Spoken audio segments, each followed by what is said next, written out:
our parents before we were born. I hit the jackpot.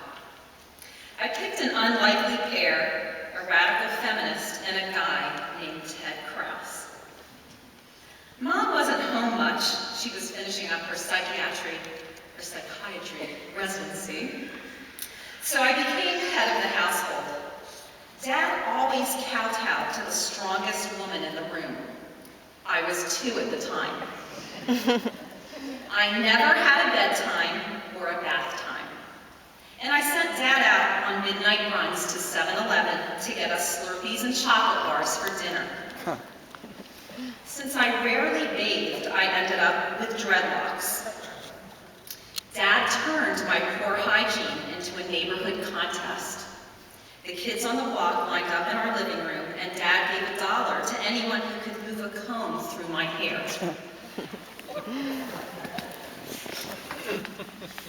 Ted was basically a single dad. Every so often, he'd place an ad in the newspaper for a live-in nanny. A slew of women from all over town showed up at the door to compete for the position.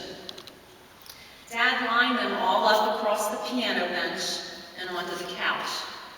Then he'd point to me and my baby brother on the floor and ask, "Do you think you can handle them?" None lasted long. Some quit mid-shift. I think a few on their first day. With unreliable childcare, I'd accompany Dad to work. The morgue was like our secret clubhouse. Dad would open the stainless steel doors to the cooler and say, "Good morning, is anyone home?" He'd prop me up and introduce me to all of his patients. Then we would head to the Camden Methadone Clinic. As clients came in, Dad introduced me. "This is Pamela. She's a doctor in training. Show her your track marks." Then he'd tell them a secret. "You know, I've got an addiction too." Opening his drawer, he pulls out a bag of banana-flavored marshmallow candies. I love circus peanuts. But I've had this unopened bag for 2 years. I don't allow my addiction to control me. I've never seen anyone eat these, except Dad. His secret to longevity: cigarettes, vodka, and circus peanuts. At noon, he gave lunch money to clients in need. He hands $10 to a transsexual woman and tells us to go have fun. So I spend the afternoon on a street corner with recovering heroin addicts, eating pizza and learning Spanish slang from a sexy Puerto Rican woman with huge biceps. At nightfall, we head to the jail where we evaluate drunk drivers. While most kids are preparing milk and cookies for Santa, Dad and I spend Christmas Eve seeing 30 prisoners on the night shift. We set up our cots in our own cinder block room with Dr. Krouse displayed prominently on the door. I watch drunk black men staggering in and out of our bedroom all night long. Dad introduces me as a doctor in training, then tells the men, "Lean forward and breathe toward me." He sniffs them for alcohol. Then, basically, Dad was the city of Philadelphia's human breathalyzer. Ted's nose saved lives and kept Philadelphia's streets safe for over 20 years. My father had nearly 14,000 guys with DUIs breathe and burp his face, until they replaced him with a mechanical breathalyzer in the 1980s. We spent nights at the state psychiatric hospital hanging out with schizophrenics, plus we were on call for the fire department. We'd end up at midnight apartment fires in crime-ridden neighborhoods. To keep us safe, Dad bundled us up and locked us in the car. I'd wake my brother, unlock the door, and drag his little body over fire hoses until we were stopped at the police line. The magic words, "I'm and they let us wander right through, off into the fire. Dad, you shielded me from nothing. You exposed me to sexuality, racism, poverty, and death all before starting grade school. Thank you for your courage. You weaned me from the bottle and let me drink from the cup of truth. You never censored me, and you never censored the world around me. I didn't understand the value of your gifts until I was older. On birthdays and holidays, when most girls got chocolates or flowers from their fathers, you sent me a Valentine's Day box of Godiva gallstones. The most beautiful gemstones that you retrieved from real human gallbladders just for me. You sent me gift boxes with heart valves, kidney stones, and prosthetic testicles, along with my birthday cards.